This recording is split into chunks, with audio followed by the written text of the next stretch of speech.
What's going on? We back. It's the Boxing Clinic with more. And this party started a little bit early. So shout out to everybody on the boxing grind. Shout out to the LDBC, man. We've been working today, man. Hey, we've been working, man. We dropped a lot of different videos, man. Off boxing topic, off sports topic videos. Over the last 16, 20 hours. Man, we talked about Joshua Povetkin becoming official. We spoke on Pacquiao saying that he would be open to fight Terrence Crawford. These are videos I dropped this morning.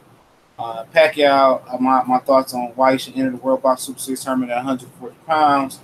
We talked about Keith Thurman potentially his date being moved again. We did a breakdown prediction from Gasvier taking on Alexander Usyk. I also got the Liam Smith and Jaime Munguia prediction coming later on today. Later in the week, the Albert Machado, Rafael Mensah prediction video coming. We also talked about Jesse Vargas and Super WBA Super Bantamweight champion Daniel Roman. Reportedly getting ready to sign to the DAZN and be unveiled tomorrow. And also we spoke on some football. Le'Veon Bell not reaching the contract with the Pittsburgh Steelers. I also failed to mention in that video that it's being reported that Le'Veon Bell might sit out the first 8 games of the season in training camp. As well as here's a little bit of public information for you fellas in here in the chat. Shout out to everybody in the chat. Let me know when you jump up in the chat, man. As well, some public information is tomorrow at 12:30 p.m. Eastern Standard Time in New York City. Eddie Hearn will be unveiling his 8 fighters to the DAZN, if not more.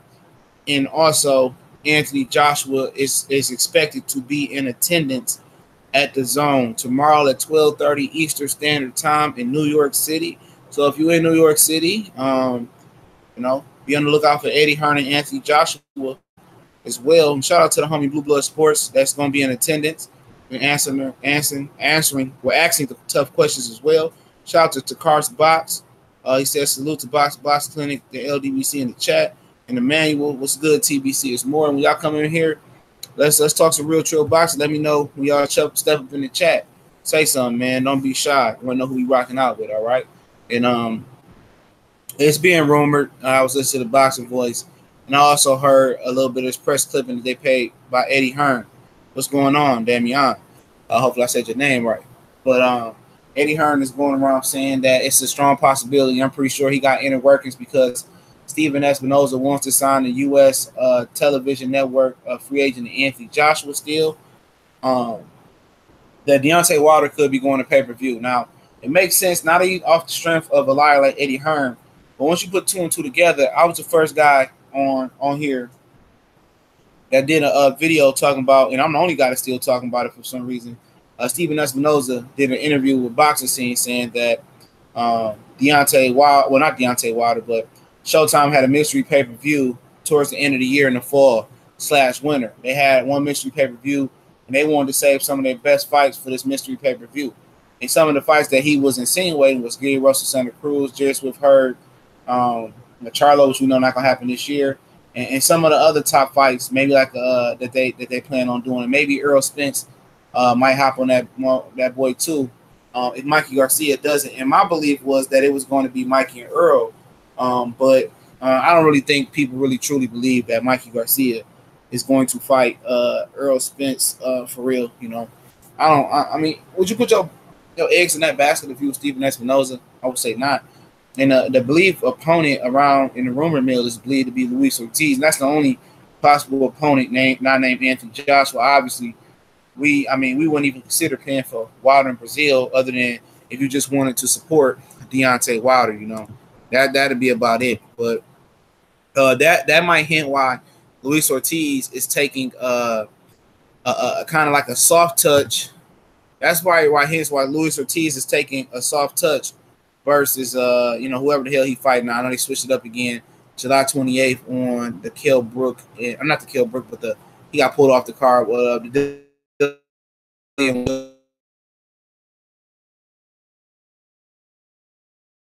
Card. Also, Chris Eubanks Jr. been pulled off the Eddie Hearn card as well. My mind was somewhere on there, but because Kell Brook pulled off, and they're gonna replace him with somebody else. I forgot who it was. We was talking about it with Golden Gloves Boxing, Dr. Blick yesterday on Corey Lee Boxing. Shout out to Corey Lee Boxing one time for the one time, all right. And but yeah, man, you know, basically Eddie says they trying to compete with Anthony Joshua. And he said at some point Deontay Wilder basically got to look in the mirror and look at his people and look at his team and say, why is this dude from Britain making more than me?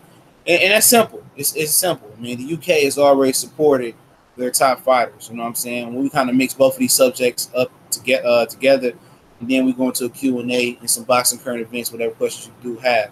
Also, when you step up in the chat, come on, man, we got 20 people in here. Somebody say something, man, as well. But the reason that Joshua makes more than Deontay Wilder is no secret. I mean, it's common fucking sense. Maybe the Brit Eddie Hearn doesn't know why, but it's a simple fact that in the UK they support their fighters, white, black, orange, green, purple. I mean, from Mars, from Venus, from Pluto, wherever you may be. If you they fighter, they gonna support you. From Joe Kawasaki to Carl Frost to Anthony Joshua to whoever it was. You know, Darren Barker, a lot of them supported him as well. If you from there, you know, they're going to come and support you in droves. They're going to come pay their hard-earned money, their hard-earned pounds, and support what's popping over there. They support their fighters in America. You know, it's an epidemic in America. You know, everybody claims to be patriotic and shit of that nature, but nobody's really patriotic. What's going on, Mike J. Boxing in the building? Nobody's truly patriotic, you know what I'm saying? And I'll make sure I hit that like button if y'all ain't going to say nothing in the chat. What's going on, Jose Wrench Gang in the building?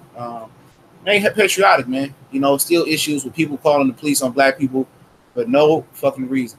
You know, some dude called a police on a black woman because she had a faulty coupon. Like, come on, you know, little girl selling tea and lemonade and shit.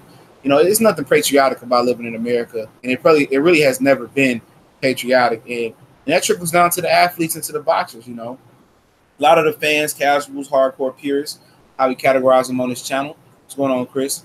A lot of the fans, you know, they support them dudes from Ukraine, Russia, Eastern Europe. They support a Brit, you know, before they support one of the black fighters, and that's a super fact. You know what I'm saying?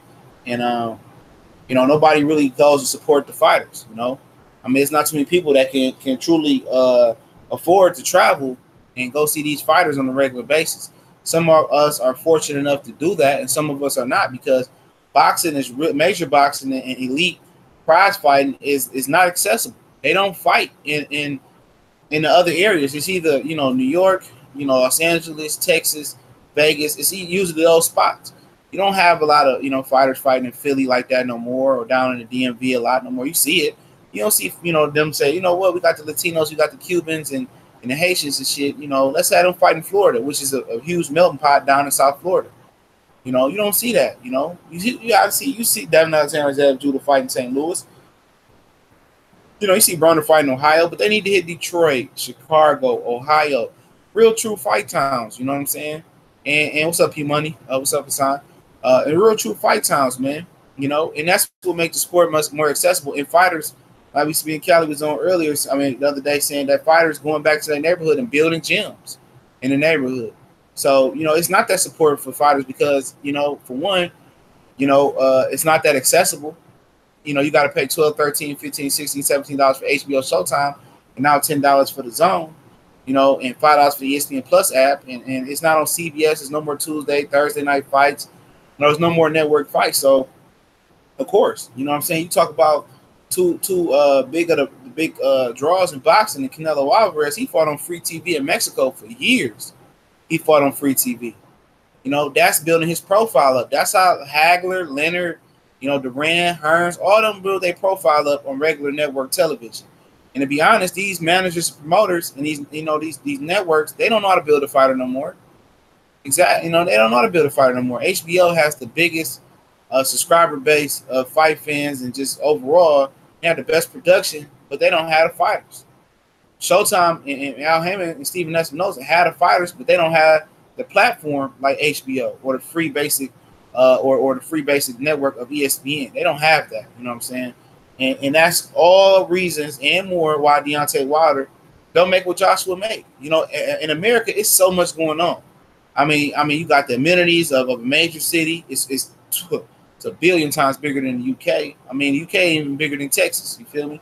There's so much going on, from high school football and basketball being the toast of the town on Fridays and Saturdays, from college football holding down Saturdays, from all day college football. I mean, from the MAC to the Pac-12 at midnight. You know, it's holding it down. NBA games in between there. NFL games damn near every day of the week. In between there, you have everyday life. You have kids. You have field trips to go with your kids. You want to do shit with your baby, with your girl, with your family. It's so much stuff going on that, you know, nobody's, got time to sit down there on Saturday night and pay $13, $14 for Showtime HBO. Sit down and say, I'm going to watch this fight. I'm going to see this guy that we never heard of fight. No. They're doing a horrible job of promoting these fighters. And Eddie Hearn, I'm not saying that he's doing the superb job of promote Anthony Joshua. He's not that hard to promote. When boxing is still a top tier or tier 2 sport in the United Kingdom, and it ain't that much to do in the United Kingdom but play darts and snookers and shit like that and shoot pool.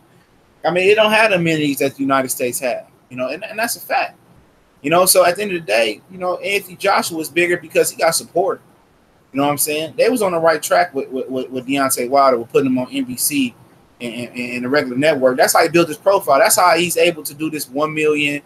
I think he on his 3 streak of 1+ million subscribers on Showtime. And I was listening to the Boxing Voice and Nestor Gibbs, and he said that on the same night he beat Luis Ortiz, he did over 1 million and almost sold out the Barclays Center. Okay, same night it was Igner versus Kovalev, Barrera versus Bivol on HBO. Same night as that, it was UFC on, and the Knicks were playing, I guess, in the big room in Madison Square Garden. So you had in the Madison Square Garden, you had according to the Boxing Voice, you had the Knicks playing in Madison Square Garden, in the big arena. You had Kovalev in the small arena, okay, the small theater room. Then across, up the N train, or I think it's the N train up to Brooklyn. You had Deontay Wilder and Sergey Kovalev, and also you had Dana White putting on UFC 222, I think it was. So you got a lot going on. What's going on? Famous Athletics in the building. Shout out to the brother Famous Athletics. Y'all make sure y'all subscribe to the homie, putting in dope work. What's going on, Jay Mill? What's going on, Chris, man? So at the end of the day, you had all that going on. He reached 1 million. So they figure, what if you pick a night where we stack the card with a lot of premier boxing champion fighters and good fights, and we go ahead and just put a pay-per-view on and throw Wilder and Luis Ortiz on there, and it was a great fight the first time. So at the end of the day, it's basically what Eddie Hearn is saying, and what people are insinuating. I have to agree. What up, United Boxing Talk? Is that they trying to compete and trying to, keep Wilder happy. Wilder behind closed doors got to ask yourself, like, damn, why is this guy more popular? And it's the same shit, different toilet. It's a simple fact that nobody, they fucked up boxing. They not promote boxing the right way. They took it off regular TV, where the fighter's not accessible no more. It's not the fighter's fault. It's not the Charlo's fault. It's not all the fighters' fault. The only fault of the fighters is them not fighting on a regular basis and them not knowing how to use social media to their advantage. A lot of them, Other than that, it's all in the handlers. The handlers and the promoters and the managers are supposed to be putting these guys on Front Street. They should be putting more fights on CBS and more fights on NBC and ABC. Remember Earl Spence versus Leonard Bundu after the gold medal championship game in the Olympics for basketball, there's 6.5 million viewers. Did they follow that up with Earl Spence? Did Earl Spence fight again on NBC? No, he did not. People said, man, I like that dude that just beat the fuck out of Leonard Bundu that keep throwing with the distance win. I really like that dude. Where did he go? Yeah, because everybody don't have fucking Showtime. You don't see too many boxing commercials running. You don't see a lot of boxing promos while you listen to Walk It, while you talking. Hey, and in Pandora, be on the lookout for premier boxing champions. You don't hear that no more like that. In the beginning, you heard that. There's no reality TV. There's no gloves off. There's no face off. There's no real media run. Going to the Breakfast Club, going to ESPN, doing the same. There's no getting these dudes on Undisputed. There's no getting these dudes on major shows. You know what I'm saying, or major commercials on network television where everybody watch it. You don't see an Earl Spence commercial running doors during Empire, or you don't see it running through the BET Awards. They didn't buy a slot in the BET Awards, so they're not promoting the fighters the right way. In the UK, it's easier. If it was easier in the United States, please believe me, Eddie Hearn would come over here, would have been came over. His daddy would have been came over here. It's a different animal. There's so much to deal with. There's so much politics and so much bullshit to deal with in America to get in where you fit in. That's why they stay over there and make the money they do. They happy staying over there making that money, man. He ain't the world champion, Anthony Joshua. You can't be the world champion until you at least fight in the biggest market. You can't be the world champion until you fight outside your truth. You know, when people say, well, Americans, they don't have, I mean, I guess they don't have to, because once you crack the biggest market, why do you need to go over to the UK and fight? Why do you need to go over to China and fight? Once you crack the market that matter, and that's a fact, you know. So for Deontay Wilder, it's easy. You know, he don't get your support. They're not marketing and promoting Deontay Wilder the right way. You know, and they don't know what the right way to promote and market fighters in this new day and age. These old farts like Bob Arum, Al Heyman, and Lou DiBella, they don't know how to use social media. They just think that they can just get that shitty ass second effort and run a promo on Showtime or run a promo on ESPN, and everybody gonna flock to doing that. They think Bob Arum and them think just because they can get the boxing writers to write about and pump up Lomachenko and pump up Canelo and Triple G, that's gonna sell a fight. That's not what sell a fight. Go ahead and hit that like button while y'all up in here, man. That's not what sell a fight. You know what I'm saying? Well, how you promote a fight is you get out there, you do press tours, you get these fighter sponsorships with Everlast and doing Adidas commercial. That's what a promoter used to be. A promoter used to be the pipeline to promotional to endorsements and shit like that. You know, if you've seen Wilder in a Gatorade commercial, you've seen him in this commercial and that commercial, then people, you know, running promos of his knockout, then people started to get interest. Then they can see him fight on NBC, CBS, Fox, ABC. Then, okay, then you get synonymous. Then your numbers start to blow up. Why do you guys think Deontay Wilder did over 1 million in his last 3 fights, I believe? It's because he was fighting on NBC for a minute. It's because he was fighting on regular network television, and people like to see that he was knocking motherfuckers out clean. You know, that's why it is. And then they snatch him off of regular network television and put him on a low subscriber based Showtime. And I say low subscriber because compared to HBO, they're their little sisters. His handlers are the reason. These American promoters, these American handlers, managers, they don't know how to market in America neither. As much as Eddie Hearn doesn't know how to market and promote in America yet, neither do these guys. They haven't even cracked the Da Vinci Code of marketing in America, man. Let me go through the chat, man. Starting from the United Boxing, what's going on, man? Callie and them streaming on Corey Lee's channel. Okay, I didn't know that. I know he sent me a leak. I had some things I had to do, man. I almost got into a car accident. I almost died and shit taking my girl to work. That shit crazy, man. These fucking crackheads, man. I gotta find me a new place to stay, man. Even though I just signed up to buy my house, I'm having second thoughts about that shit. Damian say boxing bigger there because they support their fighters or on people. Exactly. I didn't get a notification. That's been the whole. I mean, I already know YouTube on that bullshit. They'll fix it, hopefully. What's good, TBC? What's going on, P Money? Hassan Ismail. They're trying to bring boxing back to Philly and Atlantic City. They need to, man. I used to enjoy watching boxing in Atlantic City. Kelly Pavick, Sergio Martinez, Bernard Hopkins, Arturo Gotti. The boardwalk was the shit. Maybe they should renovate that whole, man. You know what I'm saying? I'm thinking about building a boxing gym out of a shipping container. That shit, man. Whatever you can do, man. You know, I'm gonna start doing some fundraisers. Me and Kelly Enigma, you know, sometime this year or the top of next year, we're gonna have a fundraiser and send gear out to all you guys that got kids that do boxing, that do MMA. We're gonna start sending shit out to y'all, man. And then we're gonna start doing shit in our local community. And eventually, want the fundraiser to get big enough where we can start helping funding some boxing gyms around America. So we got some things that's working, man. We're talking about this in the prelim talk. Canelo couldn't fight in Mexico on TV Tecate anymore because he killed someone in sparring. For those who don't know, I didn't know that. I heard somebody say he killed somebody the other day. I think that was you, Jose. That's crazy, man. They keeping that shit under wraps, dog. That's crazy. People are saying Mayweather versus Pacquiao rematch will be bigger than pay-per-view than Joshua and Wilder. It might be bigger than that, but I'm good. I don't want to see that shit no more, man. That was Mr. Simmons. Mike James Boxing, these boxing promoters are like these old school car mechanics trying to work on an electric car. Exactly, bro. You know what I'm saying? That's exactly all these plastic cars they got and shit like that. Niggas ain't tell me niggas online I'm heated. Yeah, YouTube be on that bullshit, Jose Ramirez. What's good, homie? What's going on, Marlon Sims? I ain't seen you before. D Hodges, what's going on, brother? Welcome to the Boxing Clinic and more. Dutch Entertainment. Are these networks willing to pay the purse? And that's another question. That's an excellent question, man. That's a knowledgeable question.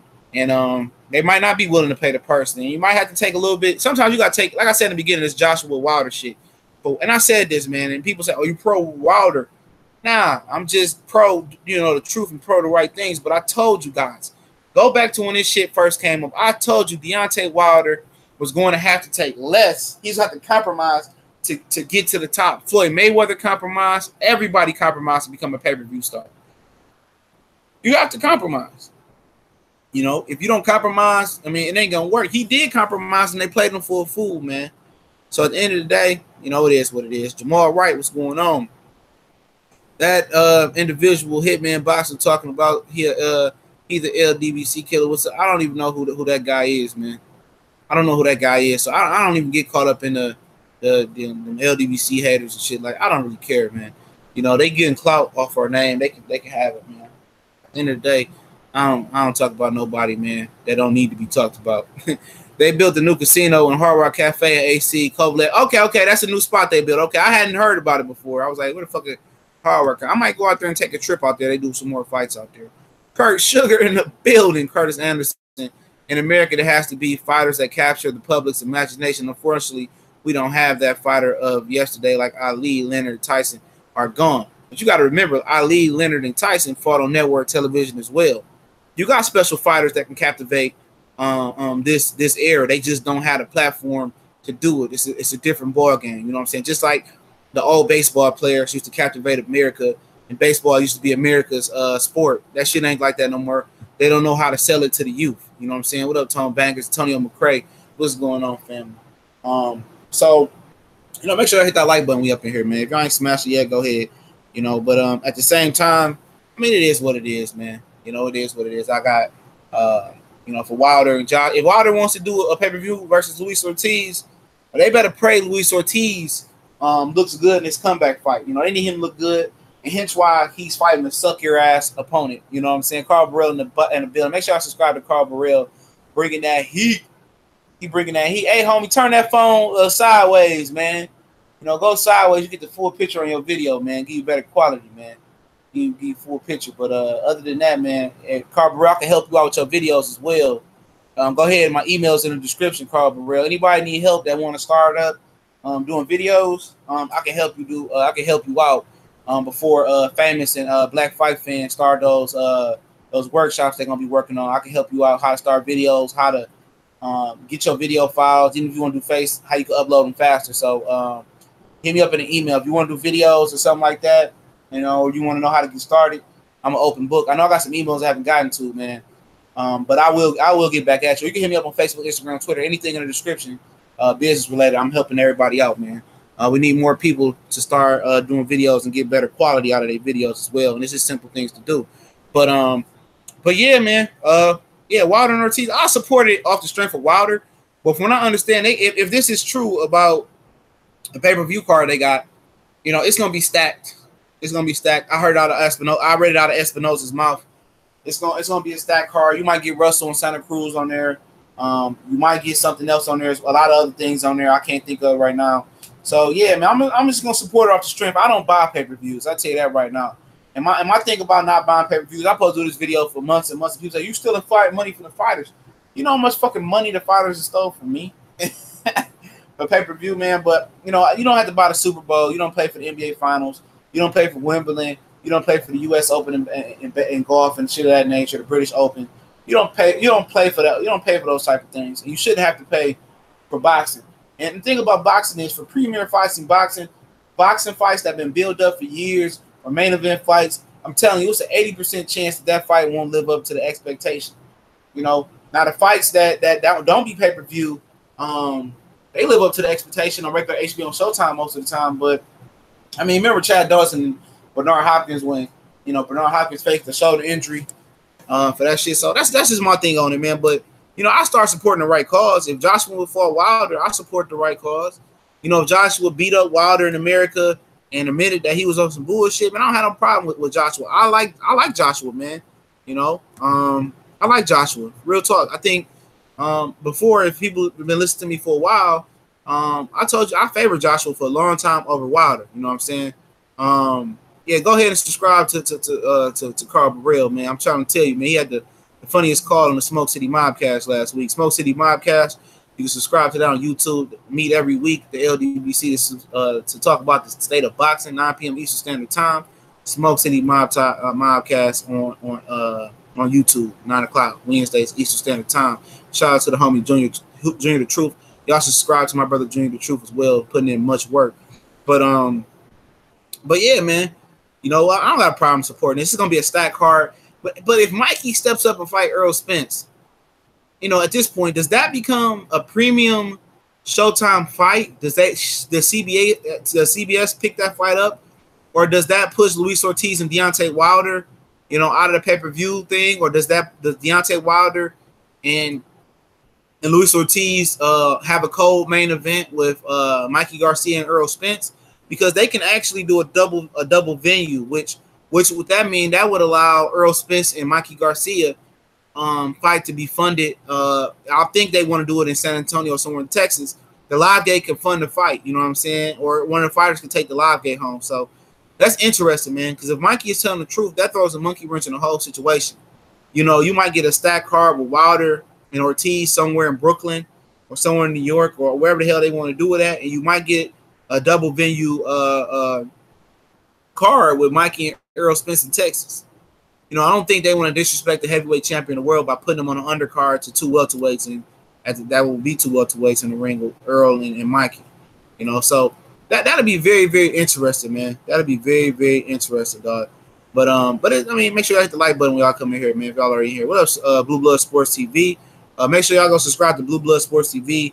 He'll be covering Eddie Hearn tomorrow. Remember, 12:30 Eastern Standard Time. The Zone is being announced in New York City tomorrow.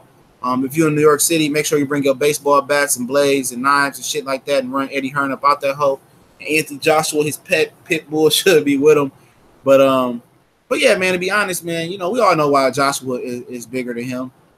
We know it. You know, the UK, they spend it, they love their fans, man. It's a small, that's the one thing about a small community, man. And small towns are some of the best towns in America because they all support each other. You know what I'm saying? It's a tight-knit community. It takes a village to raise a kid. In the UK, they got it down to a science. They support their Olympic medal winners. They support their fighters. And win, lose, or draw, they still fuck with them. You know, at the end of the day, Amir Khan been knocked out a lot of times, but he can always go back home and make that money. He can always go home and beat AK. Same thing for Kell Brook. He can always go back home and do what he do.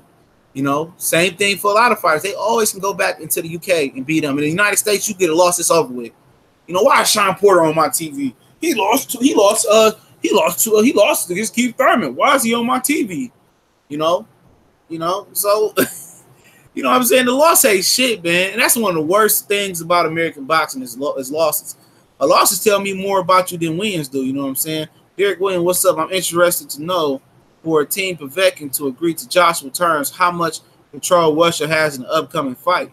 Probably no control. You know what I'm saying? They might have paid off. They got some bread though. You know, I don't know what the situation is, but they cut a deal.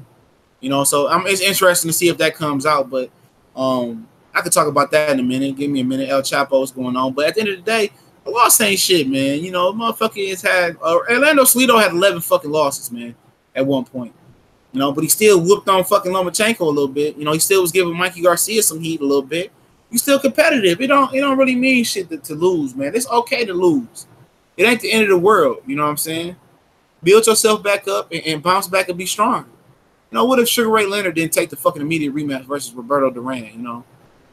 Now, what if Tommy Hearns just stopped after he got knocked out by Sugar Ray Leonard? You know, shit like that. What if Jake LaMotta stopped after he got beat by Sugar Ray Robinson? You know, he didn't come back and beat him. You know what I'm saying? You know, shit like that, man. It happens. It happens. Ali lost. Joe Frazier left hook. You know, it is what it is. You know, Roy Jones lost to Montel Griffin, even though he was coming on late in that fight. He came back and destroyed him. You know, some of the you know, the bounce back stories are some of the best stories about boxing. You know, it ain't nothing to lose. You know, this is a professional sport. Build yourself back up and come back and do it again. And the fighters believe that shit more than the fans do. Let me say that. What up, Dallas J? The fighters believe that shit. What up, Eyeball? What's going on, fam? I ain't seen you here before. But the fighters, Josh Pop in the building, Cool Man said, I see you.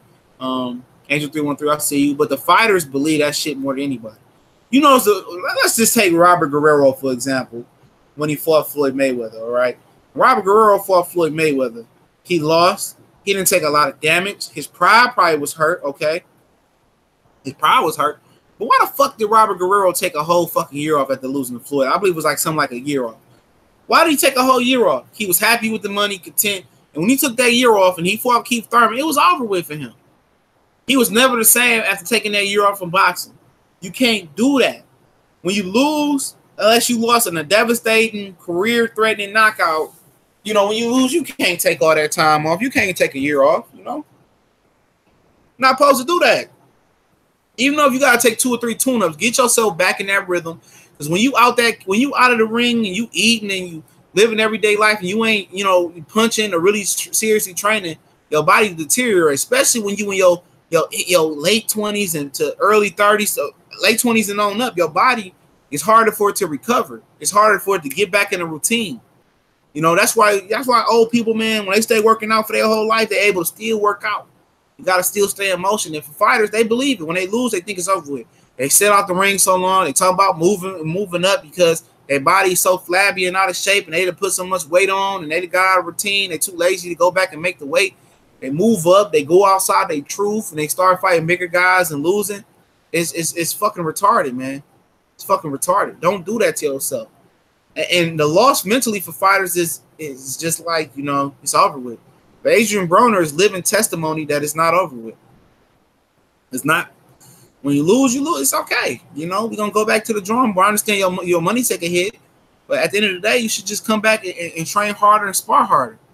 You know, you wouldn't believe legendary boxer, man. You was going crazy on Corey Lee shit yesterday, man. I don't know what was wrong with your ass. You don't do that shit here. Let's keep that shit at Corey Lee. But shout out to legendary boxer. That's the homie though, man. He was a little bit crazy yesterday. But I was saying, man, losses ain't shit, man. You know, they happen. You know, if I quit after every loss I took in life, I'd have been dead 100,000 times over. You know, just like in life, you know, when you take losses or shit happen in life and shit get tough, and what you live in, when shit get tough, dog, those are tests, man. You might not see the light or you might not see the sunshine amongst the clouds, but the shit is a test. You know what I'm saying? And when you pass that test, it's gonna be all gravy, dog. So anybody going through tough times, that shit will pass, dog. And you just gotta keep telling yourself that every day. And when you're not thinking the shit will pass and get better, it get better, man. So life is ups and downs, like road out road. Make sure y'all hit that like button. But y'all got any questions, go ahead and ask. But somebody asked me to talk about Alexander Povetkin. But Broner's still ticking though, bro. He's still after a loss, he's still moving. I don't know if he got beat up or not. But Povetkin and Joshua, I don't know what the deal was, why they got Povetkin to come over to the UK. Could have paid him under the table, could have gave him some extra cheese. Whatever they did, you know, Joshua was not leaving the UK. You know, Joshua probably would take less for Povetkin to come to the UK. Like I said, he's a domestic champion. Anthony Joshua is a domestic champion, though. He's a guy that's scared to leave the UK. And like I said, I put a good interview in the link in the description from Jarrell, Big Baby Miller, trainer, saying all the fishy shit that go on in the UK. You know, they said, oh, you know, Wilder, we don't want to take a risk going to America because, you know, they might cheat us. That's what Joshua said, some shit like that. I'm paraphrasing. But the UK, y'all been having more fishy shit happen over there too. If you're gonna handle your business, you're gonna whoop somebody's ass. You're gonna whoop their ass wherever you go. You know, ass whoopers don't care. If you're gonna whoop Wilder in the UK, you should be able to whoop in the United States. For 50 million plus 50% on the back end, I don't understand that, but hey, it is what it is. I'm not gonna get into that. But whatever they gave him, he fighting. Like I said, Eddie Hearn would not take this fight if he didn't know Anthony Joshua was going to win. That's a fact.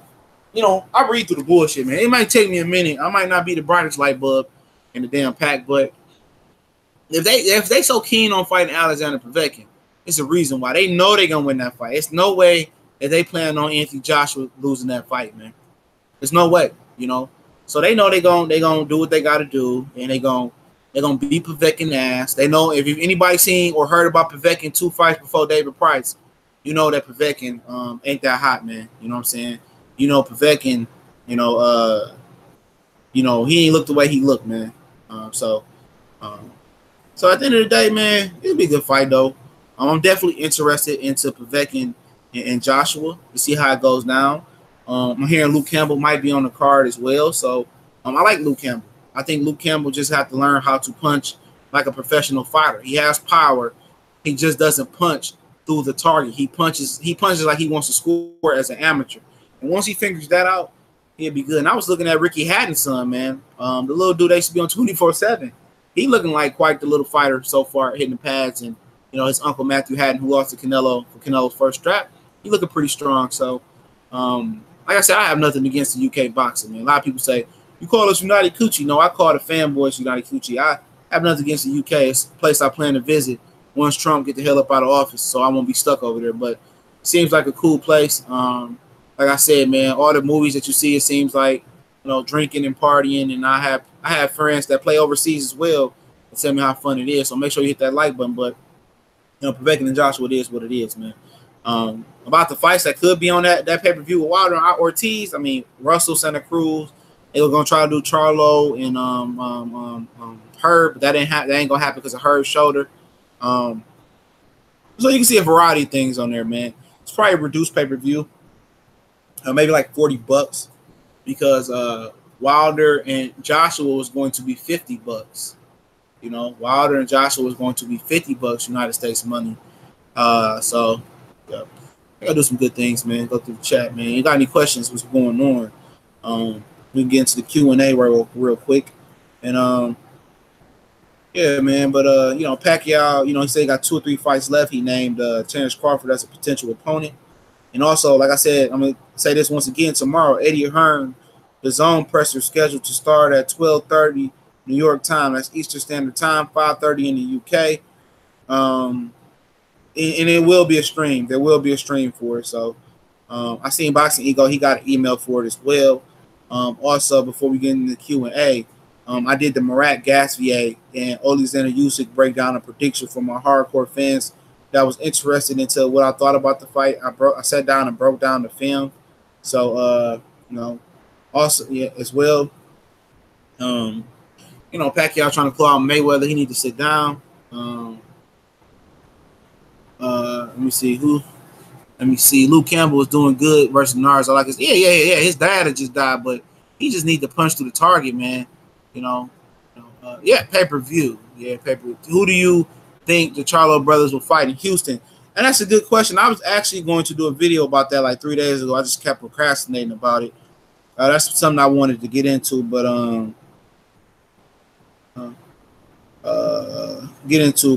apparently Aaron will speak to Pacquiao about Crawford and Lomachenko. So that should be interesting. That's on Boxing Scene if you want to read, which not too many people do. So we're going to look at the spreadsheet in my blood boxing voice. We can start off at junior middleweight. I mean, Julian Williams is actually Jermell Charlo's #1 contender. Doesn't mean he's a mandatory. So, but Julian Williams is fighting a title eliminator with Takashi Inoue, but for the mandatory to Hurd. But you can see Jermell Charlo fight Tony Harrison from Detroit. That's my Detroit brother. I don't think Erickson Lubin will be an option. Salucky, I don't know if he's going to come back down. Gallimore, I don't think he wants to take the fight after coming off an L. Shit, man, I'm just looking through the rankings, man. Maybe, I don't know, man. Maybe Brandon Cook, who Kell Brook was going to fight. Shit, I don't know, man. Usually homecoming fights are layup fights, man. This is junior middleweight Charlo. I doubt Kell Brook because he's out with an ankle injury, which I really believe is an eye injury. Constantine Poolmar was ranked at 54 somehow. Man, 154, man. It's kind of thin, man. Maybe Leon Williams. You know, I know he ain't shit. The best thing I can think about is either Slucky coming back down, Arislandi Lara, which I doubt that's going to be the pick, and I'll speak on that in a second. Brandon Cook or Tony Harrison, man. That's the only thing I really could think about, man. But Brook ain't taking that fight, man. But as far as the Lara situation, people say, oh, why is Jermell Charlo not responding to Arislandi Lara or whatever it may be? And the reason that is because his brother don't want them to fight. Jamal has been on record saying he doesn't want Jermell to fight Lara. Their kids play together. It's still a close-knit family. And it said that Jamal, if Jermell and Lara fight, Jamal will leave Ronnie Shields' Plex Gym, and he won't be a Ronnie Shields fighter no more. So maybe that's a hang-up. Maybe Lara don't care about that shit. But at the end of the day, Lara is a high-risk, low-reward fight for Charlo. But if you got to take out the old master, which Arislandi Lara helped groom, the Charlo twins. Well, if I'm Jermell Charlo, he wants to smoke. I gotta whoop him up. But to see who Jamal face, Andrade won't be an option. Jason Quigley, he's a young guy that somebody told me about. I haven't seen him yet. Willie Monroe is a guy that I heard that Jamal Charlo might fight. Just a middleweight Charlo. There's Willie Monroe's name I heard that come up. So you might look at Willie Monroe. That might be a guy you see Charlo face. Perhaps Martin Murray. So, you know, the Charlo's going to be fighting nobody big in Houston, in my opinion, man. I'm just saying that right now. It won't be a big fight. It'll be 2 showcase fights in Houston at the Toyota Center. See how they pull there first. So, you know, I wish it was a big fight. You know what I'm saying? I would love to see Jamal Charlo and Jermell Charlo, one of them fight Master Man Slucky, who in my opinion, edged Danny Jacobs up by 1 point in April in Brooklyn. So that's who I would love to see. But like I said, ain't too many contenders right now, man, that'll probably be willing to come to Houston and fight the Charlo. So they main events. I don't know who will be the main event or will. Still no announcement on Danny and Sean, but I'm hearing about Danny and Sean. I'm hearing fights announced on that card though. There's another fight that was announced on that card today, and it was Fabian Madonna taking on Klimov. I don't know if it's the same Klimov that Terrence Crawford fought years ago when he first signed with Top Rank. But Klimov and Fabian Madonna, which is Madonna's little brother, will be on that card as well. Madonna was on the card when I went there to see Broner and Jesse Vargas. What's going on, Sean Tor? Shout out to Sean Tor for spreading the boxing clinic word and sending me people, man. Sending really, really good, knowledgeable boxing fans. Shout out to the sister Shonda V as well, talking that boxing, all right? Legendary Box say, yo, CJ, it's Wilder and Ortiz on pay-per-view next. Where did you hear that? According, that's Eddie Hearn just insinuating, man. That's Eddie Hearn. So we don't know if it's truly next, but Showtime has a mystery pay-per-view, and that makes sense unless Mikey Garcia, Earl Smith steps in. So, and it kind of makes sense why Luis Ortiz is taking a soft touch on Mikey Garcia and the Robert Easter Jr. undercard. So, yep. I'm just going through the chat. Hassan say, CJ, do you know how the World Boxing Series draft works? This year it'd be a little bit tricky, man. In the World 140-pound division, there's already 2 fights to be made. It's Relic taking on Sharansky, who got knocked out by Ndongo for the WBA because that's a mandatory fight. And the IBF mandatory between Anthony Yagit and Ivan Barach, a Lou DiBella fighter I heard, will be the other mandatory. So you got the other fighters that are picked. So I don't know how they go as far as the top seeds, but I know however they rank them, you know, the top guy, whoever's the number 1 guy, he picks an opponent, then the number 2 guy picks his opponent, and eventually the 2 middle guys are forced together and they got to fight. So, yeah, it depends on how they pick. But that's going down. The World Box Super Series draw is going down July 20th, the day before Murat Gaspi and Alexander Usyk go down, man. So, but yeah. Showtime has a mystery pay-per-view. They haven't announced who's going to be on that mystery pay-per-view. But Eddie Hearn saying that he believes, or I guess he's hearing that Wilder and Joshua is going to be on that mystery pay-per-view.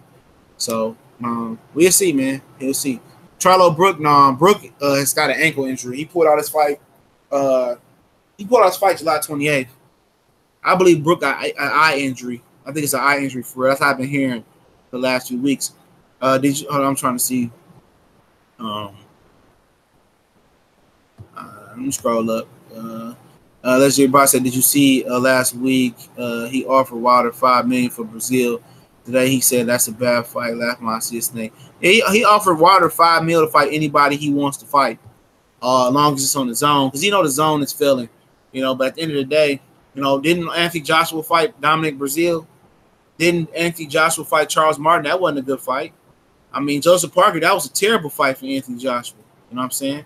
I told you guys Joseph Parker wasn't shit, and Dillian White ain't shit. I could tell you when a fighter legitimately ain't shit. And I probably got 100% rate on fighters, on judging fighters that's going to be good and not be good. I can tell you Dillian White ain't shit. You know what I'm saying? After the shoulder injury, Dillian White ain't shit. Joseph Parker, anybody that watched Joseph Parker fight from the Carlos Takam fight on, we know he's dog shit. I mean, the film don't lie. Anthony Joshua ain't really beat nobody. It ain't no really good heavyweights around this motherfucker, man. I don't see no good fucking heavyweights. All these dudes is B fighters at best. Wilder, Joshua, them ain't no fucking A+ fighters or A heavyweights. You know what I'm saying? Leave that shit to Joe Frazier, George Foreman, Ali, Floyd Patterson. I mean, I ain't gonna say Floyd Patterson. He was a good beat. He's a good fighter. He had no chin. Jack Johnson, Joe Louis. Leave that to them. Larry Holmes, good, really A fighter heavyweights. These are better than what we got from the Klitschko's because the Klitschko's were so damn boring. But these ain't no A+ heavyweights, man. I don't grade the grading scale. And at any point, Joshua can lose and Wilder can lose. That's a fact. You know what I'm saying?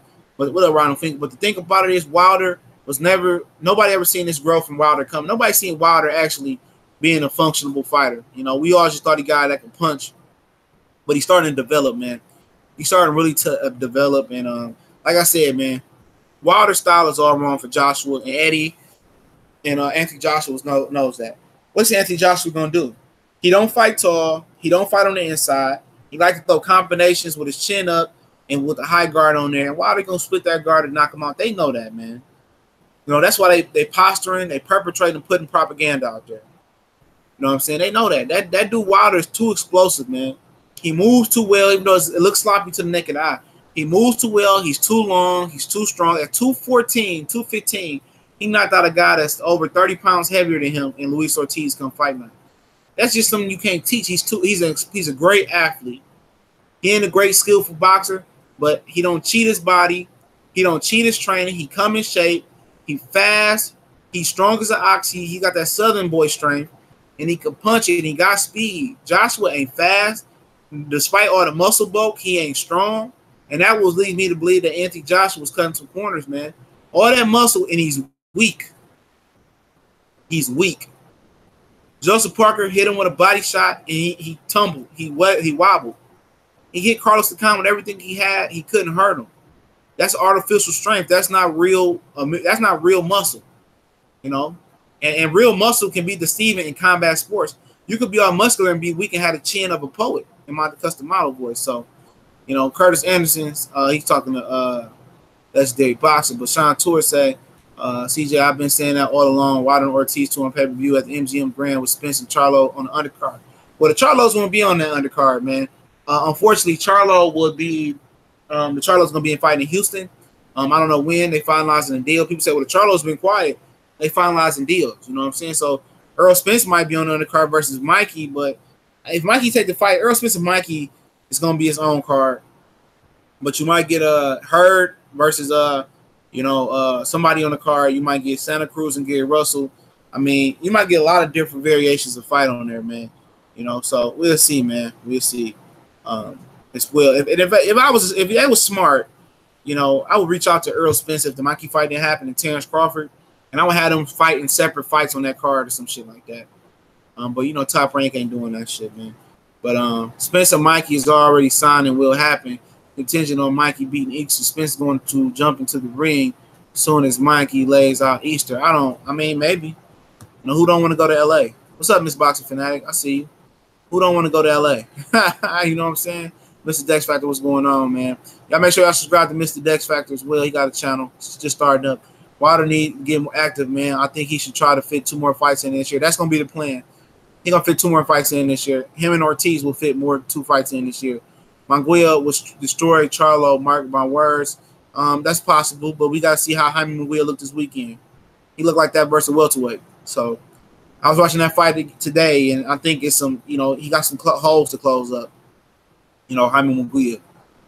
So could someone please tell me Wilder is going to pay-per-view? It's possible. I mean, yeah, man. They talk about him putting him and Ortiz 2 on pay-per-view according to Eddie Hearn. So it could happen. And Showtime has a mystery pay-per-view card as well. So it might fall on there. What about Curtis Stevenson for Jamel? I mean, maybe. I mean, he's been talking shit, but he ain't ranked. They had to pay to get him ranked, which is not that, which is very common in boxing. I'm just going down the chat, man. I apologize. I can't pay pay-per-view for Wilder and Ortiz. Well, don't. I mean, nobody's asking you to pay pay-per-view. I'm just saying, you know, it is what it is. You know, people are gonna pay pay-per-view because they're gonna support Wilder. That's it. People, and then the card, according to Steven Espinoza, mystery pay-per-view is supposed to have a stacked card, so you might see a few fights on there you like. But most people go buy the pay-per-view to support Wilder. Yeah, I seen that. I'm way up the chat, man. Let me come down a little bit. AJ Value went down with that shitty ass fights in Takam and Parker. Yeah, they know that, man. That's why they had to go out there and get Alexander Povetkin, man. You know, no, Ron, I wouldn't pay for Fury versus a Ben man. Saddam Ali is 140. You know, Saddam Ali is a 47 pounder. He ain't no 40 pounder. Let's not exaggerate the truth. You know what I'm saying? I wouldn't pay for Wilder and Ortiz. Nobody's asked you guys to pay. It's not a question. I mean, if you want to vote, hit the I button. I got a vote thing in there. Just saying. That's what they saying with a stacked undercard. You know what I'm saying? You know, I don't pay for pay-per-views neither, but if to support Wilder, I consider paying $50. Anything over $50, I ain't paying that shit, man. I'm tired of pay-per-view. Good looking, CJ. I got some more coming for you, bro. Appreciate it, man. Munguia hits like 175 pounder. Yeah, it looked like you hitting like 175 pounder when you're hitting a welterweight. That's the fucking monkey in the room y'all leaving out. Shy Boy Zan says, imagine Joshua fighting Buster Douglas. Let UK tell the AJ is a gladiator if all time. No, I mean, he's a perpetrator, man. That motherfucker's manufactured. Wilder's a top tier fighter. I wouldn't say, I mean, not by my ranks, he ain't no top tier fighter, but as far as the heavyweight overall, but right now he's a top heavyweight, but I mean, he's starting to become more popular. As far as me comparing him to Ali, nah. You know, but he getting there. You know, he gonna fuck Joshua up, dog. I'm trying to tell y'all. But I think one of them motherfuckers gonna lose first. I think it's gonna be Joshua. You know, I think Joshua's gonna lose for Kurt Sugar. He's talking to legendary boxer. Yeah, I'm coming down. I don't went up too high. You know, so if y'all talking shit about me, man, I'm getting to it. Marquise Johnson, what's going on, brother? AJ will definitely get slept by Wilder. I'm starting, but I didn't believe that like 6-8 months ago, but I'm starting to believe it. Miss Box Fanatic in the house, what's going on? Coming down the chat. I'm coming down the chat. All right, I finally made it. Jamel Charlo with Munguia ass, easy work. We'll see, man. You know how the Hispanic brothers love their fighters, man. They gonna go to war. Jaime Munguia possibly could, but we're gonna see this weekend. Make sure you hit the like button, man, while y'all in here. We're gonna see this weekend is Jaime Munguia gonna put some work in, man. Liam Smith is a solid test for him. You know, it's a solid test. You know, Canelo was a barometer. Liam Smith is a UK stiff, though. He's a really, really stiff fighter, but he's a seasoned fighter. He can punch a little bit. We're gonna see. Munguia had made some mistakes versus Saddam Ali. I don't know if it was because he just felt Ali couldn't hurt him, but we can't give a full assessment on Munguia for Ali. You know what I'm saying? So, you know what I'm saying? So, you know, it is what it is, man. Y'all got any more questions, man? Let me see what's going on in the boxing world. Yeah, like Pacquiao. Aaron says he's gonna talk to Pacquiao about fighting Crawford and Lomachenko. I mean, Lomachenko also said today, which I didn't get around to, that Pacquiao got to come to 135 to fight him. So, you know, Lomachenko gonna throw up that defensive guard. Anytime, you know, a fighter gets making demands and shit, and not willing to compromise or come up or some shit and help a fighter up, you know, they in the back of their mind, that's a fight they don't want. You know, it's legit a fight that they don't want. That's a fact. That's a super fact. You know, when the fighter starts saying, talk to my promoter, or I don't want to move up to fight him, he got to move down to fight me, and this and that. Lomachenko don't want to fight Pacquiao. He's already said that shit before. You know what I'm saying? He said he don't want to fight Manny Pacquiao. You know, so if I'm Pacquiao, you know, do I fight Crawford? I don't know. I know I will try to get Amir Khan if he won his next fight, and then I go from there. You know what I'm saying? Apparently, they getting Pacquiao's his tax debt reduced. You know, Bob Arum saying that when ESPN reported this weekend, it was $20 million. It was higher than that. It was like 50, 60. You know, it's not that high. We're working on it.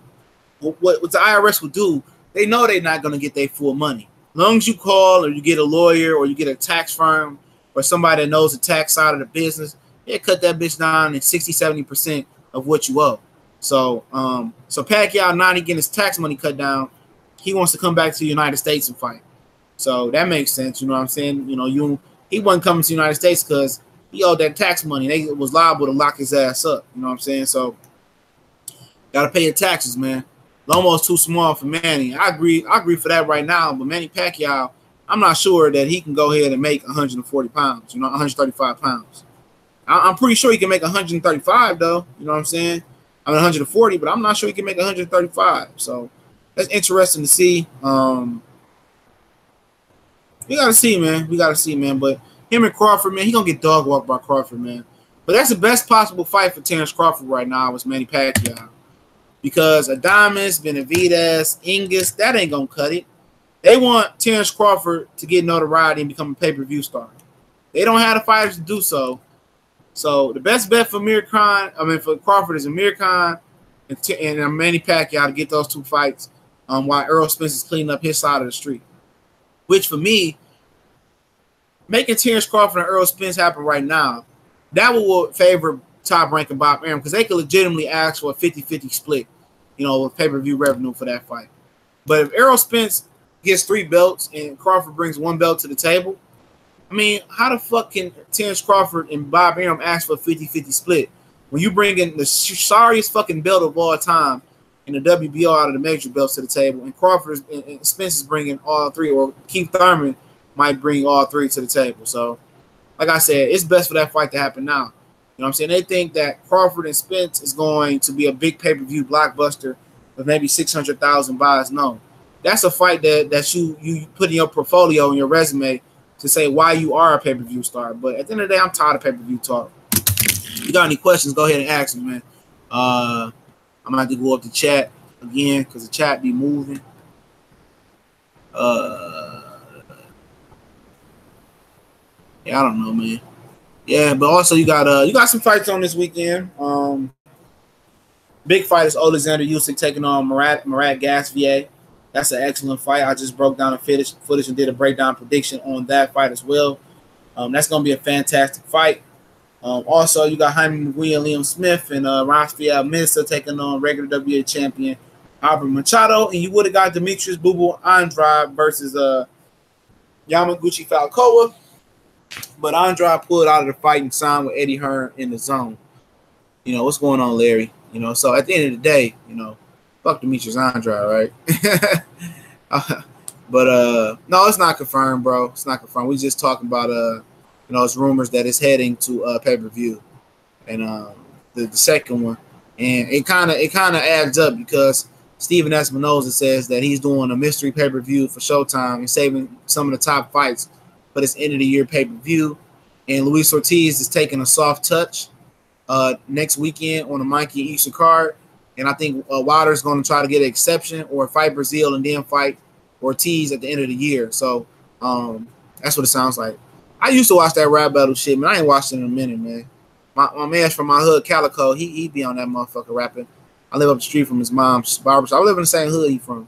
So the Boston Clinic and more. You think Pacquiao would, this is Jeffrey Lopez. You think Pacquiao will try to get Tim Bradley out of retirement to fight for a 4th time to make a pay-per-view? No. No, Timothy Bradley said he ain't got it in no more. Timothy Bradley ain't coming out of retirement. He got fighters that he managed and stuff of that nature. So Bradley is done, man. So PBC needs to be the UFC of boxing. Fuck all these promoters and their pay-per-view. Every American Latino fighter signed under Al Heyman fights on PBC.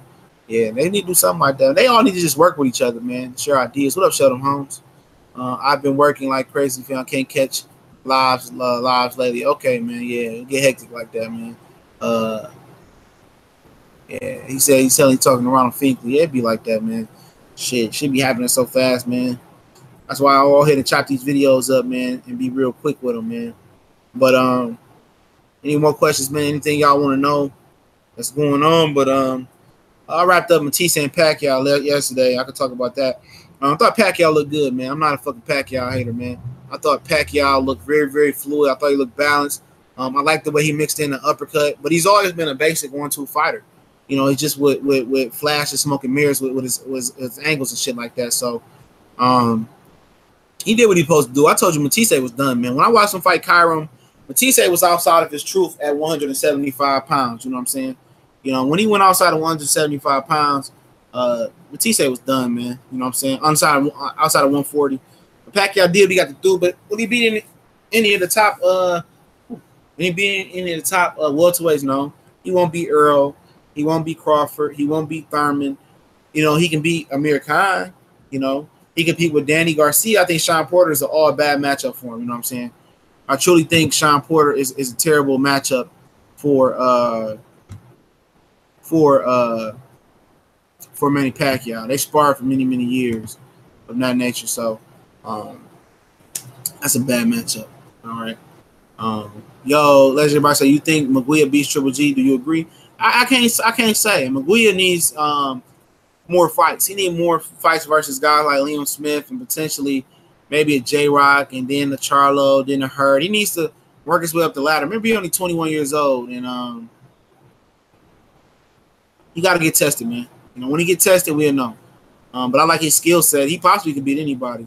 Larry says, you mentioned Calico. That brother had a tremendous delivery on URL. He was my favorite battle rapper. Calico and Arsenal Hitman Holla.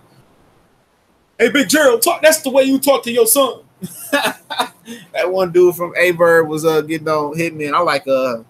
I like Charlie Clips and I like Calico and oh boy, that wrong with Charlie Clips too, man. I like this delivery. DNA. I like them three, man. That was my three. Loaded Lux, he just preached too much, man. I don't like that gimmick ass type of shit. Preach too much, man.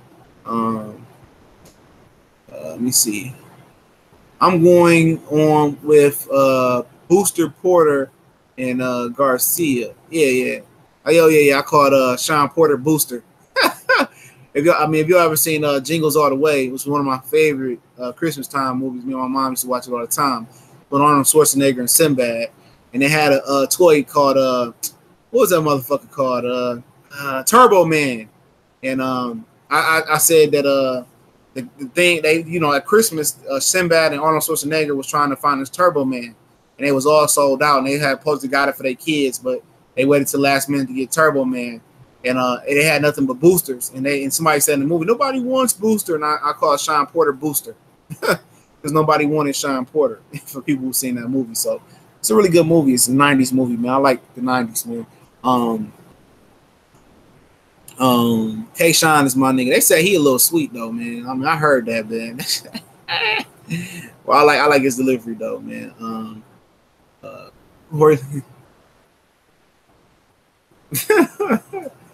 I leave Corey Lowe, man. Mr. Boston today, I like Great Hoodie Lux, not this gimmick preacher Lux. Yeah, this gimmick motherfucker, man. I don't like him. I like the old one, man. Yeah, you're right, man. I like the old Loaded Lux, but this new motherfucker, that's the OG Lux. That's what I'm gonna call him, man. Yeah, he different. I gotta get back on that shit. Remember the one dude that said I got the burner, and they really whooped his ass, and he really didn't have a gun on him. That shit was hilarious. They beat the fuck out that guy, man. Mr. Boxing today for all your heavyweight needs from 000 AD to now. Yeah, man. Yeah, it was a good movie, man. J1 Pro. It was an excellent movie. Jingles All the Way. That's a classic, man. As well. Kurt Sugar in the building, man. Y'all got any more questions, man? I know Corey Lee and them going live over there, man. So I thought he'd be done by now. I forgot he said he had the week off and shit, so he probably gonna go crazy on this shit. So I'm ready for Clarissa Shields and I'm ready for Clarissa Shields and Christian Hammer. I'm just looking at Christian Hammer right here as well. But Fight Hub is Fight Hub putting up old interviews, man. I think Fight Hub putting up old interviews, man. They do that from time to time, man. When shit's slow, they go back and rebuff interviews and put it up for viewership. Want them guys? I like Fight Hub, but won't they talk about their boxing IQ and break down fights and shit like that? All they do is interviews and shit like that. They do some unboxing of some shit as far as a PlayStation or some shit every now and again. But when you ain't getting interviews and fights ain't going on, why don't you do something different? You know what I'm saying? Bring some different type of content, which they won't do that, man. What's going on, Cass? Dave knew what's going on as well. It's interesting to see, man. Got some. I got a Who Got Next coming up. I might do 2 Who Got Nexts coming up for the next couple of days. I got a couple Mayweather promotion prospects to talk about. Some you might heard of, some you might not heard of. As well as I want to get to I want to get to the Sean Porter Danny Garcia fight, if everything goes well. If not, probably Danny and Derevchenko. So that's another fight I want to take a look at, see what the card looking like. I had to get Eddie Hearn my money, but fuck it, why not? Yeah, so I want to see what the Lomachenko thing him for with Pacquiao. Like I said, I'll give a brief rundown of what's been going on today as well before we get off. Apparently, Lomachenko told Pacquiao got to come down to 35. Povetkin and Joshua is being announced as official. Pacquiao said he opened a fight in Crawford and Lomachenko and Amir Khan. Bob Arum said he's going to talk to Pacquiao about Amir Khan and Lomachenko as well. Lomachenko and Terrence Crawford. Keith Thurman looked like he moving his date again off of September 8th. So take it for what you want to know. I did a breakdown prediction on Alexander Usyk, Murat Gaspi, the big cruiserweight, undisputed Muhammad Ali Cup fight. And also Jesse Vargas and Super WBA Super Bantamweight champion Daniel Roman and Jesse Vargas is going to the zone. So we can speak about the zone for a minute, okay? The zone. Oh, Callie said send him a link. Glad I looked up. See, my daughter, she's still asleep. I know my dog got to use the fucking bathroom. He shit on my carpet, man. He's dying. He don't do that shit no more. That puppy dog shit and that real dog shit a little bit different. You know what I'm saying? That motherfucker chewed up my key the other day, man. I should have killed his ass. But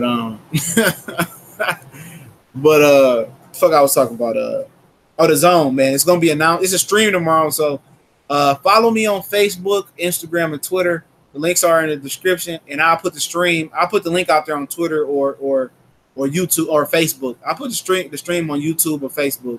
I'm in Facebook or Twitter tomorrow. Link. So once I find a link out for the zone, because it's going to be at 12:30 Eastern Standard Time.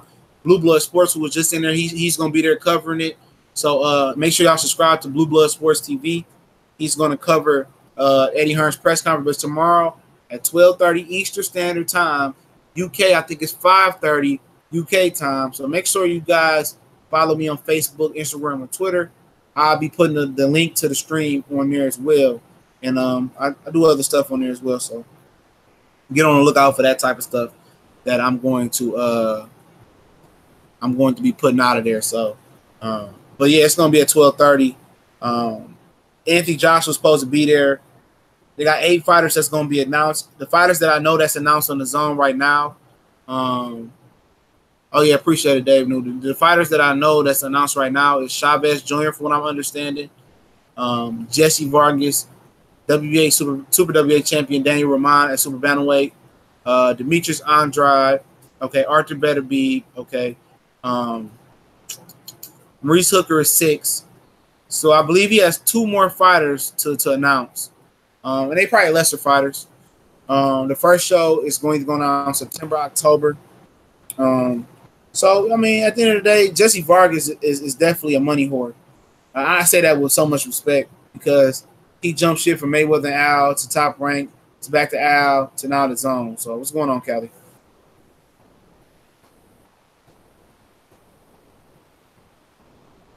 Callie, I don't know if you're there or not. Yeah, he there.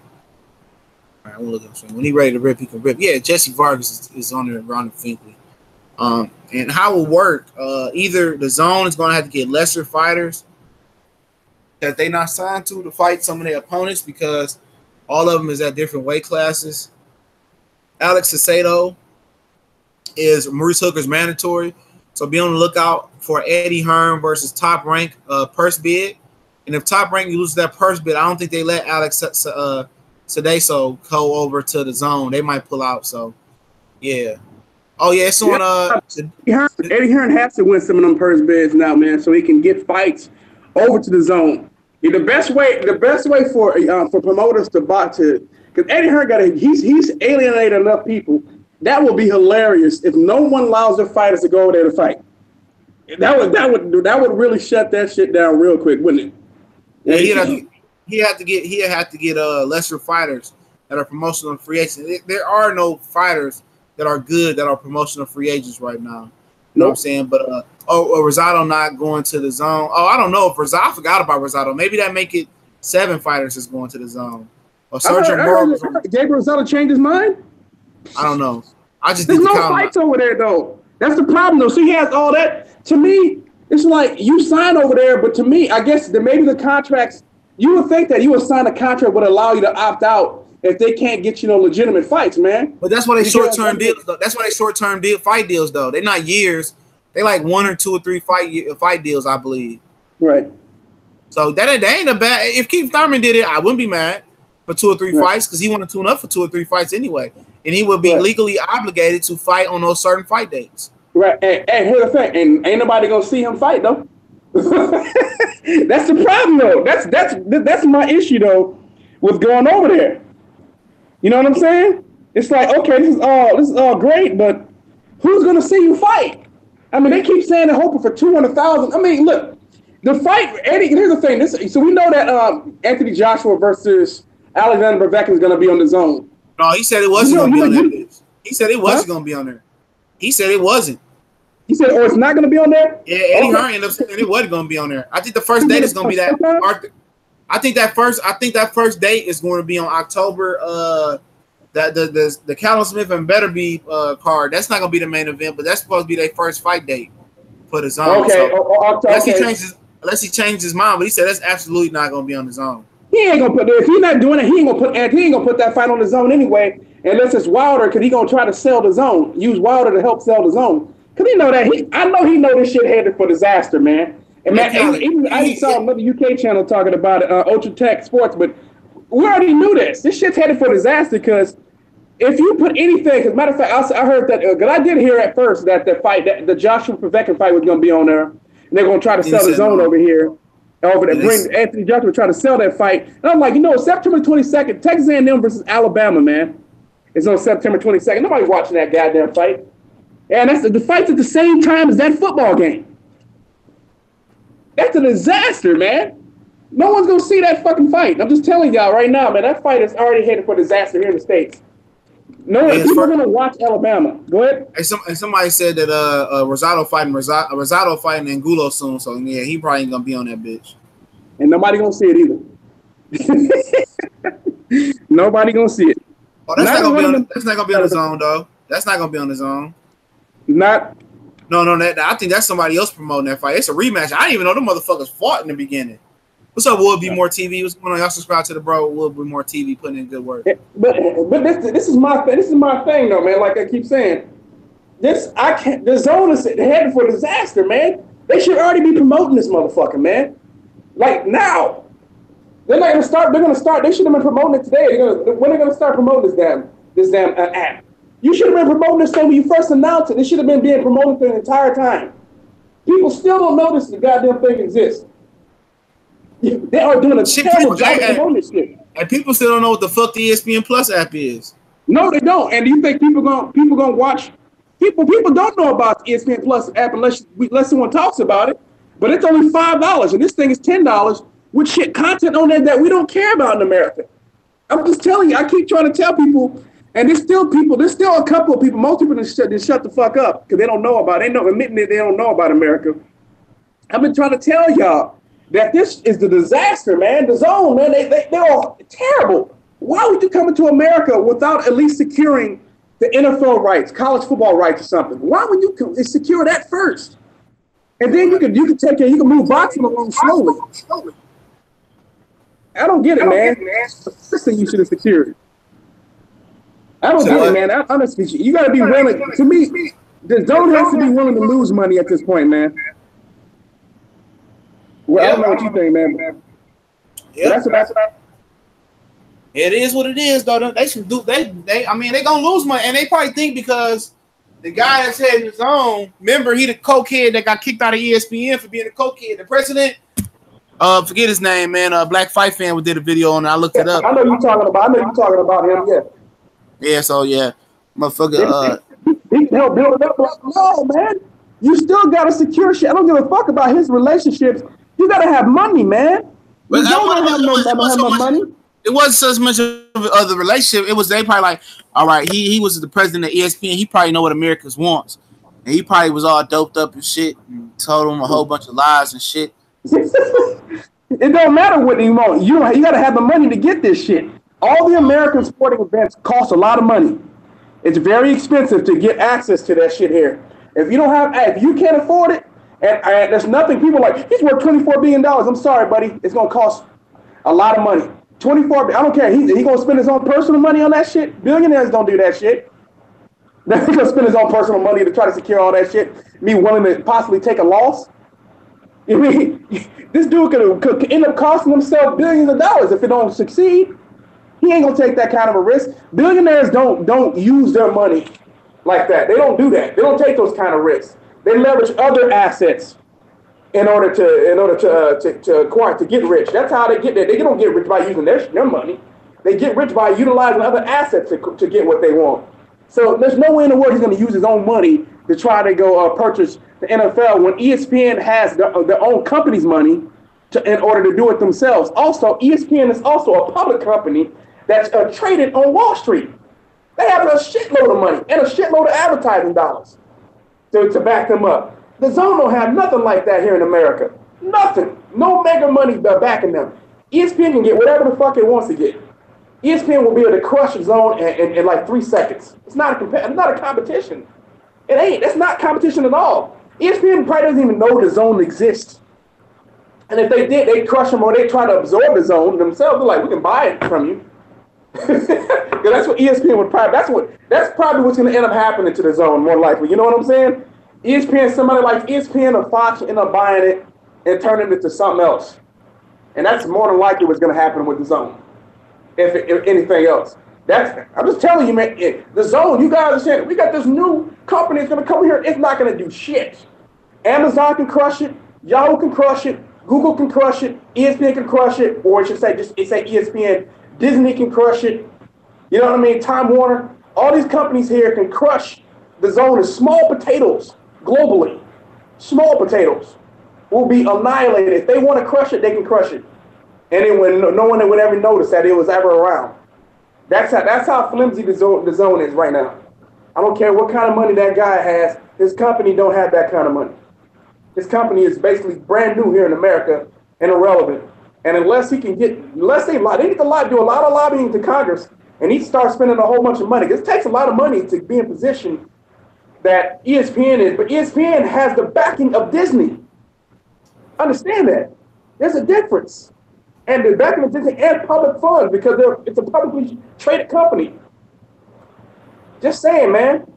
I never heard of the goddamn DAZN until Eddie Hearn came out bragging about it like it was the bee's knees. Like, well, nobody heard of this motherfucking company. It's one thing to come with this, get the streaming service, like no one else has ever heard of it, done streaming before, like ESPN and every other major network in America doesn't stream. You can't stream their shit. You can stream from CBS. You can stream from Fox. You can stream from ESPN. So all the stuff we can already stream from. So, like I said, you're not bringing anything new to America, man. You're late to the table. And you come, like the DAZN showed up late thinking they was going to get this big-ass piece of chicken and end up getting nothing but the bone and the gristle. And a surprise, man. And that's basically what we're watching right now. It's absolutely hilarious, man.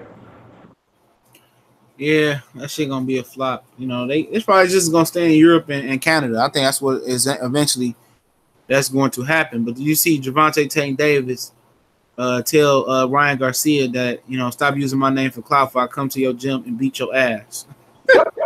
So happy about that, man. Let's see what Ryan Garcia got to say, because he should fly down there and go do it. I wouldn't even tell that motherfucker I'm coming. I just pop up with headgear. He said, hey, y'all, you was talking shit. He probably get security in there. Hell yeah. That's motherfucker, man. Oscar. He called the police. Call the police. Because, you know, motherfuckers be. And you know what, though? That won't hurt his credibility. This new generation, I swear to God, man. Call the police. Snitching? Okay. Hey, he gonna get 100 more. He gonna get 100 more million followers, 100,000 more followers off of that shit. It's like I remember. You know, remember the time when you call the police, motherfucker? Let's do it, a bitch, bro. I can't fuck with this dude no more. Now you call the police. Oh man, you're a hater for getting mad at me. You know, sometimes you gotta call the police. You just have to. There's nothing wrong with calling the police. Yeah, man. Right. Yeah, I mean, Ryan Garcia, man. It is what it is, man. They don't want to give black fighters opportunity. Then they want to turn around and now use their name for clout. That shit crazy. I know. And that's what people say. Well, black fighters don't sell, but yeah, when black fighters are popping, that's when y'all want to use the name. Because that's what happens a lot now. Same thing with Mayweather. Morales, Barrera. Ain't none of them motherfuckers want to fight him. The only reason they fought Pacquiao because they thought Pacquiao, the motherfucker with a few losses. You know what I'm saying? Right. We could probably knock Pacquiao the fuck out. You know, he got knocked out before. The motherfuckers weren't trying to fight Mayweather though. They wasn't. No. Called all their ass out from Barrera to Morales to Prince Nassim to Costa Zoo, to Shane Mosley, whoever the fuck it was, man. All the motherfuckers wasn't trying to fight Floyd. That's a fact. No. When Floyd was a killer, none of them dudes wanted no smoke, man. This stuff been happening for a long time now, but it's clout chasing. But yeah, I know a lot of people want to hear this, but when it comes to a lot of black fighters, man, black fighters names get used thrown around all the time. Oh, I love to fight him. Oh, I love to fight him. Knowing that you don't want to fight that dude, man. And then people give you credit just for saying you want to fight him. And man, to me, I like man, Mikey Garcia, my guy, man. But you talking this shit, you better fight Earl Fuck man. That motherfucker Mikey Garcia been pro for fucking 12 fucking years. No, fucking longer than 12 years. Hold on, let me tell you. 12 years he been pro, man. 12 years he been pro. His best win is Adrian fucking Broner. Adrian, I hope Robert Easter Jr. wiped the fucking floor with him. I'm sorry. These fucking Mikey fans are making me fucking sick. I like Mikey, but I don't like Mikey that much. How this motherfucker pound for pound, anything, his best win is an Adrian Broner. His second best win is 11 lost Orlando Salido. His third best win is Roman Martinez. His fourth best win is Juanma Lopez that got beat up twice by Orlando Salido. Then a 13 win Lipinets, then a Zinchin, then Tinian, who just got knocked out a few weeks ago. And Queens, oh, fuck that, man. Lipinets, and not just that. I got to say this about too, because said Lipinets, to me, it was a question whether he won that fight. I thought Kondo won that fight, bro. I really did. I thought Kondo won that fight. Oh yeah, Kondo was putting work in on his ass. Kondo was a motherfucker who didn't fight. No, he fought in the same venue 30-something fucking times. Right. Yeah, over in Japan, yeah. That motherfucker the same play. But I thought Lipinets gave Mikey a good run for his money though. He busted his nose up. He landed some good shots though on Mikey. He did, man. But like I said, I keep going back that he always just goes. So when you start thinking about all this, you're like, man, how good? Look, man, I think Mikey has skills, but it's still up in the air how good Mikey really is. Exactly. It's all he a 4-weight division champion. Fucking Broner 4-weight champion. What does that mean? But I do think Mikey is good. I think from the eye test, I think he is good, but it's still questionable. You still need to see him versus somebody better than what he's saying. I just want to see where the fuck he pound for pound at, dog. If he beats up Robert Easter pretty good, that's to me that brings in that thing like, okay, this dude. I mean, but then no. That's the same motherfucker y'all say lost to Fortuna and he trash, dog. I mean, you can't trash an opponent and then go ahead. No, I thought Fortuna beat Robert Easter Jr. I did. I'm just saying. Remember Fortuna also, in my opinion, came in overweight on purpose to try to absorb some shots. And matter of fact, he kind of alluded to that. He did that shit on purpose. To definitely do that on purpose, to try to come in and absorb shots and shit like that against Robert Easter Jr. So there's a lot of you can't tear a motherfucker. I'm not talking about you in particular, but you can't tear opponent down. And everybody on here told me how trash Robert Easter Jr. was, from Shabakov to Kami to Fortuna, and then you gonna fucking take Mikey Garcia and put him on a pedestal because he beat Robert Easter Jr. No, that don't make him pound for pound, but he gets some type of credit for beating Robert Easter Jr. I don't think Robert Easter Jr. is that great. I don't think he's spectacular, but I think it's a decent win. I do. I think it's a decent win. He gets no fucking play in my ride, according to y'all. Hey, Robert Easter Jr. a bum. Remember, a lot of you motherfuckers said that shit on here. A lot of y'all said that. They called him a bum. I wouldn't call him a bum. I would say he's a decent fighter. And all you motherfuckers. But I think, like I said, one of my problems. You know what I said why I had a problem with Robert Easter Jr. Because he's a guy who fights like a midget when he has the attributes to fight tall and to actually to neutralize a lot of these short guys. Man, in my opinion, he's never really done that. He's shown he would do it in spurts, and then he would go back to doing the same old shit. Allowing fighters to be able to stay in fights, or allowing fighters to get back into a fight for the simple fact he wanted to slug it out. I had a problem with that, man. And I think that's absolutely stupid that he did that. And we'll see, man. I think we're going to see I won't be surprised if Robert Easter win this fight, though, man. I'm sorry. I pray to God he win the fight. I ain't got shit against Mikey, but I pray to God for the sake of these Mikey Garcia motherfuckers and Robert Easter Jr. win this fight, dog. I pray to God. Because at the end of the day, man, I don't see shit special with him at 35 and above. I don't fucking see it. I don't see shit special. Now, he was at 26 and 130, he was a good fighter. You know what I'm saying? You know, but at 35 and 40, I don't see shit. Shit, he a good puncher at 35. I think he could beat Lomachenko because he a strong 135 and he a good puncher. But at 140, he ain't shit. I'm sorry, dog. He ain't shit. No, that's just my opinion right there, man. I hope fucking Easter beat his ass. You know what I'm saying? Then he go beat. But I doubt it though, man. I think Mikey good. I mean, at 35 too good for Easter. Easter should have tried to drag that bitch up to 140. That's what I would have did. I don't know, man. Mikey, I don't know about Mikey and Breach's Progress. Progress, man, that motherfucker, man. I told y'all about Progress, man. Right. I told y'all about Progress. Y'all motherfuckers go annoyed and ashes to ashes, dust to dust, and fucking crowning motherfuckers before they did something. I told y'all Breach's Progress had some learning to do. You know what I'm saying? I feel that he might be too big and strong for Mikey at some point. But what I seen yesterday, the other day, for him letting Velasco, run around the ring and not cutting the ring off, Mikey might box his ears off, dog. If he can take that. I've had Mikey beating him. To be honest with you, I mean, I see opportunities for Mikey to beat all these dudes, even though Mikey not gonna fight him. But I mean, Josh Taylor, I think it hurt him, but Josh Taylor leaves himself wide open too for counters. So it's just all these dudes, man. To me, like I said, Josh Taylor fight too much. Josh Taylor fight too much on the front foot. Yeah, and he leaves himself open for counters. That's my problem. That's why I said it's like when I talked about we were talking about yesterday. I said, Terrence Crawford dog walked the whole division. Dog walked the whole division. Hey, them motherfuckers can tag. Them motherfuckers can tag team, man. They can tag team. And even Mikey Garcia, Crawford will beat the fuck out of Mikey Garcia. Yo, easy work, bro. The fucking league. I think he stops Mikey, bro. Terrence Crawford. Yeah, I think Mikey might quit. Yeah, he may not have to quit, bro. Or if Robert, it'll be one of those three. Robert Garcia throwing the towel. Mikey, look at your nose, Mikey. It ain't gonna be pretty. It ain't gonna be pretty. I keep looking. I keep trying to find only competitive fights. There ain't that many competitive fights. Ali Dago say 619 say Pacquiao beats Mikey at 140. I don't know. That's an interesting fight right there. It is, man, because Pacquiao, once again, I keep saying with Pacquiao, counterpunchers to me have a chance against Pacquiao because he jump in on him. You know what I mean? He comes in at the same angle a lot of times. I don't think Mikey hurt him though. Hey, Josh Pop say what? Hey, Josh Pop say he also drops his gloves, man, too much. Like both of them. And he leaves his chin right out there to get tagged. And that's one of the, and then when he jumps in, he's coming in providing all the power, man.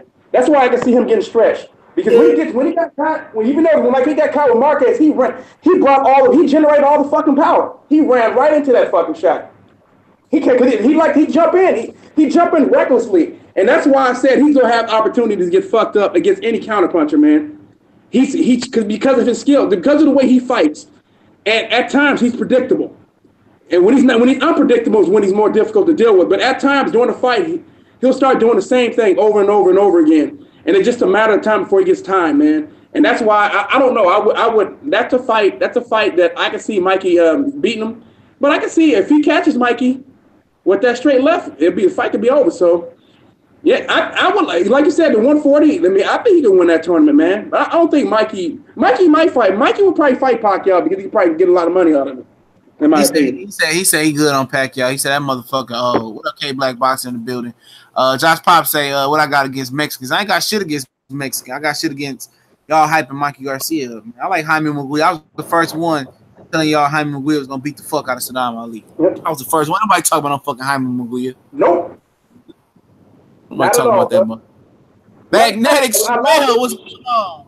Even the Mexican fans, y'all weren't really talking about Jaime Maguire, man. Only the real hardcore ones. Only ones I knew that. Only one I knew that go back and forth to my boy Tone. That go back and forth from California to Mexico. Hey, K Black, I'm about to get off, but I'm gonna be back on in a minute, man. Y'all gotta get off Cali, man. I gotta make sure my dog ain't shit on the carpet or some shit like that. I'm gonna come back and do another one. Get out here. Let me say this. Like I said, there's no anti-Mex or nothing, man. What we don't like pussies. We talk about black fighters too. Y'all, I don't know, maybe you was your first time in here or not, but we get on Keith Thurman head. We've been on Anthony Joshua head. Hell, we've been on Sean Porter head. Sean, those 3 black fighters alone right there. Hell, we've been on Dillian White for ducking Luis Ortiz. We stay on black fighters. We've probably been on more black fighters than we've been on Mexican fighters. So y'all just don't know. We get on anybody who be on this pussy shit, man. We don't like the pussy shit. Hey, Georgia Boy said, who you got winning, Johnson or Povetkin? I got Johnson winning. They won't take that fight unless Anthony Joshua is truly going to win. But before I get out of here, make sure y'all hit the eye on y'all screen and take you straight to Cali Enigma's channel. We on the push to get Cali Enigma to 1,000 subscribers. So y'all make sure before y'all hit the dough, hit the like button and click the eye on the screen and subscribe to Cali Enigma channel. Also, I've done the Alexander Usyk and Murat Gasvier prediction videos in the archives, and check out what we did today as well. Also, it's a vote on your screen as well once you hit the eye. And also, I did the video about Joshua and Povetkin on September 22nd already. And we got the new college sports page going on, which we're going to turn it up once we get closer to the season. The link is in the description as well. If you want to donate, I got the Venmo coming, but the PayPal link is there as well. We're on Facebook, Twitter, Instagram. All those information is in the description. And anybody that needs help on starting to do videos, you want help on how to do videos and do good quality videos on YouTube, email me, and I'm going to start helping guys start their channel up into Famous Athletics. Shout out to Famous Athletics and Black Fight Fans start their new workshop. So I'm going to come back in a little bit. I got to feed my dog again, make sure everything good around the house, eat, and I'll come back and do another live stream as well. In between there, I got a few videos to drop as well. So, yeah, I'm going to come back, man. Give me about an hour and a half. Oh, yeah, when you come back, I want to ask you some basketball stuff, too. You heard about LeBron showed up over at Las Vegas, man. Man, do you know how much them fucking shorts he had on cost? Say it again? You know how much them shorts he had on cost? How much? $500 for them Lakers shorts, dog. 500. Oh, shout out to Le'Veon Bell, man. Fuck the Steelers. All right, I'm gonna say this before I get off. Fuck the Steelers for not paying them. Come to the Detroit Lions, Le'Veon Bell next year. We're gonna be having Le'Veon Bell. The Steelers are not gonna pay him because I guess they're trying to say get injured. Yeah, we'll talk about that when we come back on. He said he might sit out the first half of the year. We'll talk about it. But we gone real quick. I'm gonna come back on, Cali.